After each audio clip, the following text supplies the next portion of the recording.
Things turned upside down for Kathy Bryant when her daughter Danielle was just 5 years old and developed a rare seizure disorder. It only takes 1 minute for everything in your world to change. The diagnosis, Bryant says, left Danielle uninsurable and the family paying thousands of dollars in medical bills, ultimately declaring bankruptcy. We went from very stable, easy, simple life to I can't work because I need to stay home and take care of a kid that's extremely ill within 2 days. Today at 21, Danielle's still living with the illness, suffering anywhere from 3 seizures a day to as many as 500.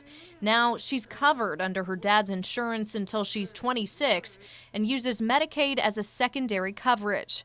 But as healthcare takes center stage in Washington, Bryant worries what repealing and replacing Obamacare could mean for her daughter. She wasn't insurable even at 5, so there's no way she would be insurable now.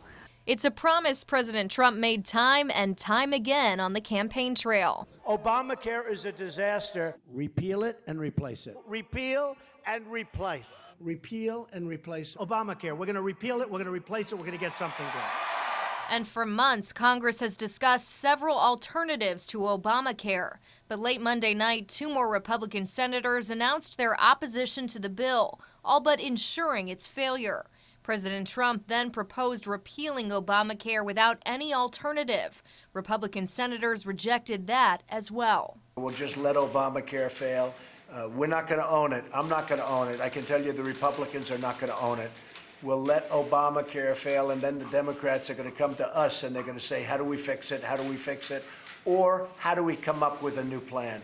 Republican State Representative and orthopedic surgeon Julio Gonzalez has long been an opponent of Obama's signature health care bill. In fact, it was the reason he became involved in politics. His major objection, what he calls a violation of the sanctity of the doctor-patient relationship. It was a way of trying to get government or regulators, i.e. bureaucrats, to make the decisions about what is an appropriate intervention for an appropriate condition. Gonzalez says Congress should have followed through with the promise of repealing the act with or without an alternative plan. If I was in Congress tomorrow and you gave me the opportunity to repeal it and bring us back to 2007, I would go there in a heartbeat.